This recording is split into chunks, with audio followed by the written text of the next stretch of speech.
NDC for no a launch 2024. When you say Yami Adumechna 12 August mboa. Exactly 2 years NDC a launch youth manifesto no UPSA. They no na I think maybe they no na me say Shamima and an AMC. Na omo youth organizer no say Pablo mboa no na Malik Basintale ya so ho and then the former president, flag bearer of the NDC now, His Excellency John Dramani Mahama, and so now on the program Nasibi. Sir John, Akoma FM 87.9. Malik Basintale asemo kan no. I feel say Enrano. A lot of the media houses no anye fair with the guy. Say uti na semni ya. Oyusu a word virtually no precede the statement of entirely. A statement nana as a phrase nana entirely woman.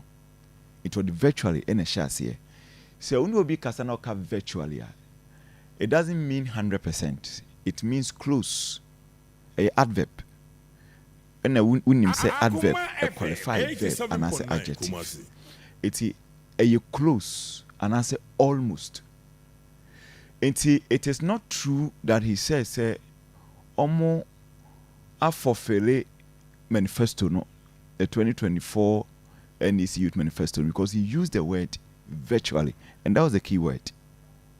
Having said that, maybe a problem so kakra even after so use virtually no any almost no because I will share the manifesto, the youth manifesto of the NDC.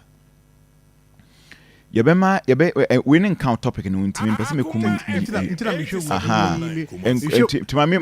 atie for no ankasa enkoye omo ankasa me lay foundation moment na wa ankasa be a won wa ankasa wa ye war analysis.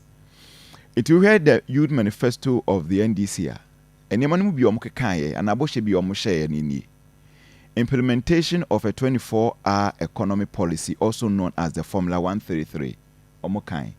Enti se obefa na ode atoto promise no ho se omatimi aya creation of a new ministry for youth development and also so omokan UPSA enhancing secondary and tertiary education in Ghana omokan UPSA 2 years ago empower youth in the informal sector I say enomoka so omo de money your insurance scheme be ba commercial drivers nyina no so etimi benefit omokan UPSA 12 August 2024. Okay. Empower youth in digital skills omokan with UPSA. Support youth in agriculture and agribusiness entifa never to say omakwaya omaya kudru saying.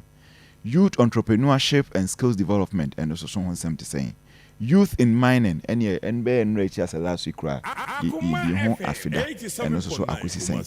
Creative arts and sports and 170 healthcare any de keka ho eti sejon enie banokro wom ne say Malik Basintale asem no kan no say we analyze here he spoke in English yen kase yete English 100% and because nyame kasa bakakra ya ko school yesua bedru ni de o use the adverb virtually so virtually doesn't mean say o my ni na say ne na enrana quote cards be mentioned no so we were not fair no credit ba kope we were not fair with Malik Basintale. That's it.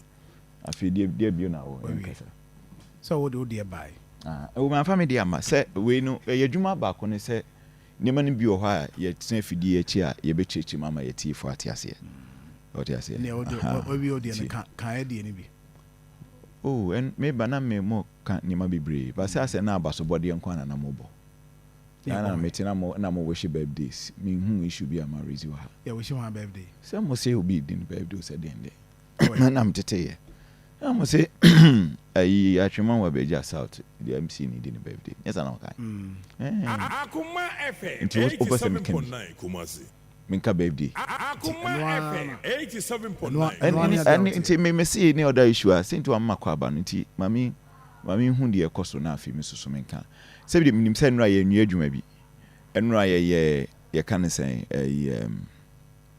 idiobo ase nkɔmmɔ mewɔ update wɔ hɔ mewɔ update wɔ hɔ ɛna afei so baabi a ɛkɛseɛ no so yɛbɛtumi asa atoa so afiri hɔ ɛnti sɛ biribi foforɔ bi ani hɔ bio deɛ a ɛneɛ yɛbɛtumi ayɛ wei but sɛ John ɛnra so yi Akoma at 7 sɛ John